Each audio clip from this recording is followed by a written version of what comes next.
बड'लेण्ड इंखं टेलिभिजनाव आसाम आयेन आफाद जथुमनि लाइभ 12 जुलाइनिफ्राय आसाम आयेन आफादनि रां बावजा जथुम्मा फैगौ आगस्ट दाननि 13 अक्ट'हालागै जथुमनो लानाय आसाम आयेन आफादनि गासै हाबाफारिखौ बड'लेण्ड इंखं टेलिभिजना लाइभ फोसावगोन। मुंख'नो गोनांदि बड'लेण्ड इंखं टेलिभिजनखौ केबल लोगोसे इउटिउबआव आरो गुबुन गुबुन बिजोङाव टेलिकास्ट खालामनाय जायो।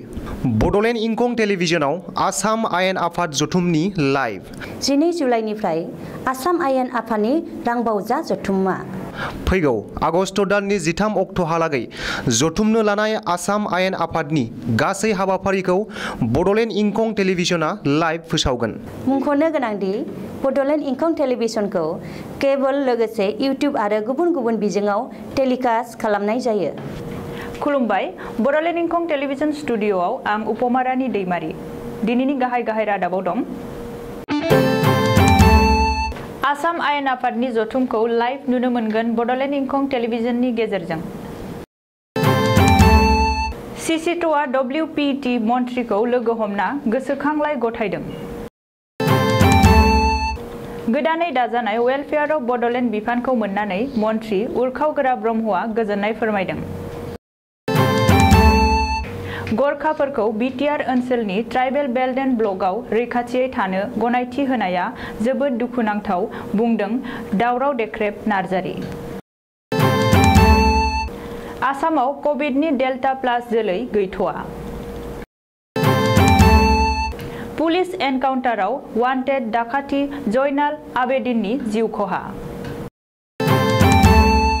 चिरांनि सामथाइबारिनिफ्राय दादगारिसिम थांनाय 127C नं राजा लामानि हालोदा जोबोद गाज्रि।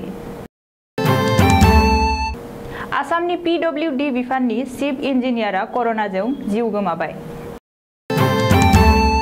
मिज' दुथांफोरा आसाम सिमनायाव थरनै ग्रेनेड बेफ्रुहोदों। गौरीपुराव गोबां बिबांनि ड्राग्सजों लोगोसे नोगोद 2.20 लाख रां पुलिसआ जब्द खालामदों। 28 बोसोरनि उनाव आर्जेन्टिनाया कपा आमेरिकानि चेम्पियन। दानिया आबुं रादाब।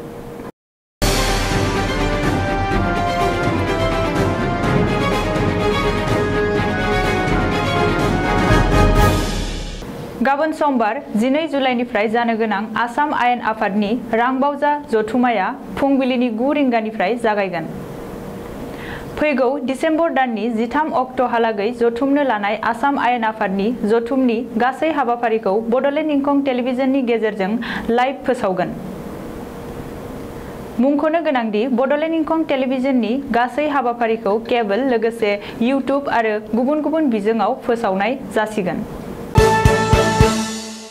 आसामनि गुबुन गुबुन ट्राइबेल आफादफोरनि गौथुम coordination committee of tribal organisation Assam सुंद'यै सिसिट'आया दिनै आसामनि WPT एन्ड BC बिफाननि मन्थ्रि डक्टर रनज पेगुखौ लोगो हमो। आसामनि गुबुन गुबुन मोन 20सो ट्राइबेल आफादफोरनि गौथुम सिसिट'आनि आफादगिरि आदित्य खाख्लारिनि दैदेननायाव थांनाय मोनसे थान्दै हान्जायाव दिनै मन्थ्रि डक्टर रनज पेगुखौ जनता भवनाव लोगो हमहैयो आरो ट्राइबेल हारिफोरनि जेंना जेंगोनाफोर आरो बेखौ सुस्रांनायनि बागै गुवारै सावरायलायो होननानै मन्थ्रि डक्टर रनज पेगुआ गावनि फेसबुक पेजआव फोसावदों। मिथिनो हानाय बादिब्ला सिसिट'आनि थान्दै हान्जाया आसामनि WPT एन्ड BC बिफाननि मन्थ्रिजों सावरायनानै आसामनि ट्राइबेल हारिफोरनि जेंना जेंगोनाफोरखौ थाबैनो सुस्रांनो दाबि खालामनायजों लोगोसे गांसे गोसोखांलाइबो गथायो। आसामनि केबिनेट मन्थ्रि उरखावगोरा ब्रह्मआ आथिखालाव दिसपुरनि वेलफेयार अफ बड'लेण्ड गोदान बिफानखौ सामलायनो बिबान मोननानै गावनि गोजोननायखौ ससियेल मिडियानि जोहै फोरमायदों। बेनि थाखाय गिबि मन्थ्रि डक्टर हिमन्त बिश्व शर्माखौ साबायखर होनानै मन्थ्रि ब्रह्मआ गावनि फेसबुकआव लिरदों दि आथिखालाव आंहा handloom and textile, sericulture, soil conservation आरो वेलफेयार अफ बड'लेण्ड गासै मोनब्रै बिफानखौ सामलायनो बिबान मोनबाय। नाथाय सिगांनि बिटिआर ओनसोलनि WPT एन्ड BC बिफाना गावनि आखायाव थानाय नंला। आसाम सोरखारा गरखा हारि एबा नेपालिफोरखौ बिटिआर ओनसोलाव थानो आरो हा-हु रैखाथिनि मोनथाय होनायखौ गोख्रों रावजों सोंखारिदों बड'लेण्ड जनजाति सुरक्षा मन्चनि आफादगिरि दावराव देख्रेब नार्जारिया। बड'लेण्ड जनजाति सुरक्षा मन्चनि दैदेनगिरि दावराव देख्रेब नार्जारिया आसाम सोरखारनि सायाव गोख्रों अजद होना बुंदों दि ट्राइबेल हारिनिख्रुइ बेसेबा गोजौ थाखोनि बुहुमनाङारि थाखोआव गोजौ मानदान्दा गोनां आरो आदर्श गोनां आरो आलादा हादोर थानाय गरखा हारिखौ बिटिआरनि ट्राइबेल बेल्ट एन्ड ब्लकआव रैखाथियै थानो गनायथि होनाया जोबोर दुखुनांथाव आरो सोंखारिथाव। बबेखानि बेयो ट्राइबेल माहारिखौ फोजोबस्रांनो नाजानाय आरो खैसार खालामनायनि इसारा होनानैबो दाबि खालामदों दावराव देख्रेब नार्जारिया। मख'नो गोनांदि बिटिआर ओनसोलनि ट्राइबेल बेल्ट एन्ड ब्लकआव गुबुन गुबुन हारि हारिसानिफ्राय आयेन बेरेखायै हाबसन फैनाय लाख लाख सुबुंफोरखौ होखार हरनायनि सोलाय रैखाथियै थानायनि गनायथि होनाया गनायथावना नङा आरो सोरखारा बे थांखिखौ थाबैनो बोखांना लाफिननांगौ होननानै बड'लेण्ड जनजाति सुरक्षा मन्चनि आफादगिरि दावराव देख्रेब नार्जारिया दाबि खालामदों। आसामाव कभिड-19नि डेल्टा प्लास भेरिएन्ट एबा जोलैया गैथ'आ। कभिडनि डेल्टा प्लास भेरिएन्टनि गाग्लोबनाया आसामाव जायाखै। बे बाथ्राखौ बुंदों आसामनि गिबि मन्त्रि डक्टर हिमन्त बिश्व शर्माया। मख'नो गोनांदि आसामाव कभिडनि गाग्लोबनाया फिन बांनो लागै लाफिननायखौ नोजोर होनानै गोबाङानो आसामावबो कभिडनि गिख्रंथावसिन जोलै डेल्टा प्लासनि गाग्लोबनाया जागायनो हासिगौ होननानै सन्देह खालामनाय जादों। नाथाय आसामाव दासिमबो डेल्टा प्लास भेरिएन्ट फैथ'वाखै होननानै खौरांगिरिनि सिगाङाव फोरमायदों गिबि मन्थ्रिया। बबेखानि फैगौ मंगलबार खालि फुंनि 11 रिंगायाव गाहाय मन्थ्रि नरेन्द्र मदिया सा सानजानि रायजोफोराव भेक्सिन दोनथुमनाय आरो भेक्सिन होनायखौ लानानै सावरायगोन होननानैबो गिबि मन्थ्रिया फोरमायथिदों। नगाव जिल्लानि सिङाव दिनै फुङाव पुलिसआ मोनसे एनकाउन्टार खालामदों। बे एनकाउन्टाराव नगाव जिल्लानि दाब दाब जायगायाव डाकाथि खालामना हिंसा गोसारहोनाय सिं सालकाटिनि वान्टेड दायनिगिरि आरो डाकाथि जयनाल आबेदिना जिउ गोमायो। नगाव पुलिसजों मोगा-मोगि गावलायना वान्टेड जयनाल आबेदिना जिउ गोमादों। मिथिनो हानाय बादिब्ला नगाव पुलिसआ दिनै फुङावनो एरेस्ट खालामनो थांनाय समाव जयनाल आबेदिना पुलिसनि सायाव गुलि गावना खारलांनो नाजादोंमोन। पुलिस बिफाना जयनालनि गोथै सहजों लोगोसे गंसे 7.65 पिस्तलबो बोखांनो हायो। रिपर्टनि बायदिब्ला जयनाला डाकाथि खालामनायजों लोगोसे सिखाव खावनाय, ड्राग्स, रां दाबिनाय, बुथारनाय आरो बायदि बायदि समाज बेरेखा हाबाफोरजों लोब्बा दंमोन। सिगाङाव सिं पुलिसनि सायाव गाग्लोबनाय जाथायनिबो दायनिगिरिमोन जयनाला। मख'नो गोनांदि नगाव पुलिसआ दिनै फुङाव जयनाल आबेदिनखौ एनकाउन्टार खालामना फोथैनाय जाथायखौ ओनसोलनि गोबां रायजो राजाफोरानो गोजोननाय फोरमायदों होननानै मिथिनो हादों। चिरां जिल्लानि सामथाइबारि 31C नं राजा लामाजों फोनांजाबनाय दादगारि एबा भुटान गेलेफु थांनाय 127C नं राजा लामानि हालोदा जोबोद गाज्रि। आथिखालाव बै ओनसोलनि सुबुंफोरा एबा गुरुबासा, रुनिकाटा, थाइ खाजना, सान्तिपुर, देवस्रि, फुलबारि आरो दादगारि ओनसोलनि थागिबिफोरा जोबोद दुखु जारलाजों आरो खस्थ'जों बै लामाखौ हान्थिनांगौ जानानै फैदों। 30 किल'मिटार गोलाव लामाखौ हान्थिनो थाखाय 2-3 घन्टानि गोनांथि जायो होननानै जायगानि सुबुंफोरा फोरमायदों। जायगानि एमएलए जयन्त बसुमतारी बिटिसि खुंथायमोनहा जाहाथे बेनि सायाव थाबैनो राहा लायो बेखौ बयबो रायजो राजाफोरा लुबैदों। मानो होनोब्ला बै राजा लामाखौ सोरखारा गोबाव समनिफ्रायनो नायफिनबोआखै आरो फाहामनायनि जेबो राहा लाबोआखै। जाहोनाव बयबो रायजो राजामोनहा बै लामाजों हान्थिनायाव जोबोर खस्थ' मोननांबाय थादों। आसामनि PWD बिफाननि चिफ इन्जिनियार दिलीप हाजरिकाया गिख्रंथाव कर'ना भाइरासनि गाग्लोबनायाव जिउ गोमाबाय। दिलीप हाजरिकाया थांनाय बृहस्पतिबारखालि हरनि 8:15 रिंगायाव कर'नानि दावहायाव जेनो आरो जोबथा हां नागारो।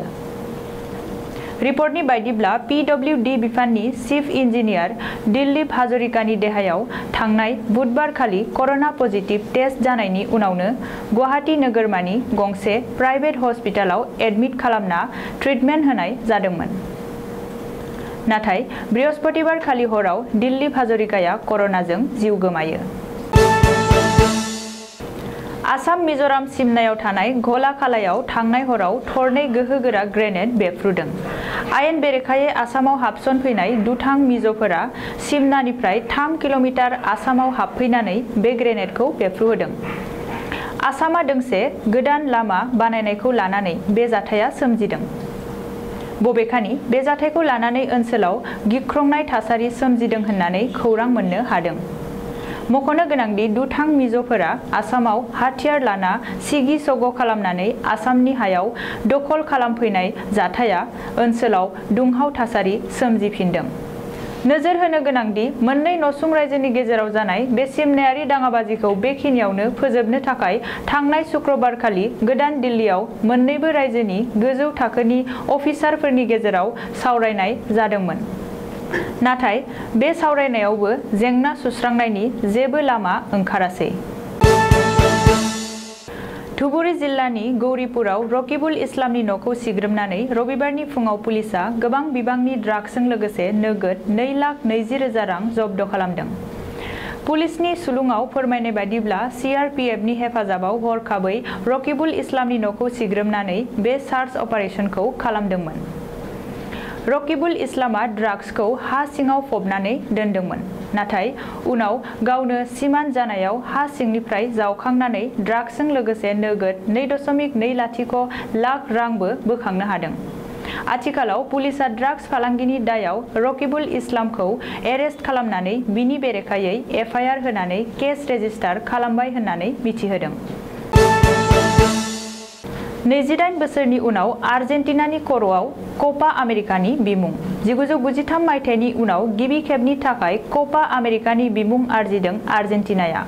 मख'नो गोनांदि क'पा आमेरिका टुर्नामेन्टनि फाइनेल मेचखौ रिय' डि जेनेरिय'नि माराकाना स्टेडियामाव फुटबलनि मोननै पावार हाउस आर्जेन्टिना आरो ब्राजिलनि गेजेराव गेलेयो। अदेबानि फारसेथिं मेसि आरो गुबुन फारसेथिं नेमार। बे फाइनेल मेचआव आर्जेन्टिनाया ब्राजिलखौ 1 गलाव फेजेननो हायो आरो 28 बोसोरनि उनाव फिन क'पा आमेरिकानि बिमुंखौ दखल खालामनो हायो। मख'नो गोनांदि देग्लायनि क'पा आमेरिका बादायलायनायाव आर्जेन्टिनानि लियनेल मेसिआ साबसिन गेलेगिरि आरो बांसिन गल सोनो हानाय बान्थाखौ मोननो हायो। दिनैनि रादाबा एसेनोसै, गोजोन्थों। बड'लेण्ड इंखं टेलिभिजनाव आसाम आयेन आफाद जथुमनि लाइभ। 12 जुलाइनिफ्राय आसाम आयेन आफादनि रां बावजा जथुम्मा। फैगौ आगस्ट दाननि 13 अक्ट'हालागै जथुमनो लानाय आसाम आयेन आफादनि गासै हाबाफारिखौ बड'लेण्ड इंखं टेलिभिजना लाइभ फोसावगोन। मुंख'नो गोनांदि बड'लेण्ड इंखं टेलिभिजनखौ केबल लोगोसे इउटिउबआव आरो गुबुन गुबुन बिजोङाव टेलिकास्ट खालामनाय जायो। बड'लेण्ड इंखं टेलिभिजनाव आसाम आयेन आफाद जथुमनि लाइभ। 12 जुलाइनिफ्राय आसाम आयेन आफादनि रांबावजा जथुम्मा। फैगौ आगस्ट दाननि 13 अक्ट'हालागै जथुमनो लानाय आसाम आयेन आफादनि गासै हाबाफारिखौ बड'लेण्ड इंखं टेलिभिजना लाइभ फोसावगोन। मुंख'नो गोनांदि बड'लेण्ड इंखं टेलिभिजनखौ केबल लोगोसे इउटिउब आरो गुबुन गुबुन बिजोङाव टेलिकास्ट खालामनाय जायो।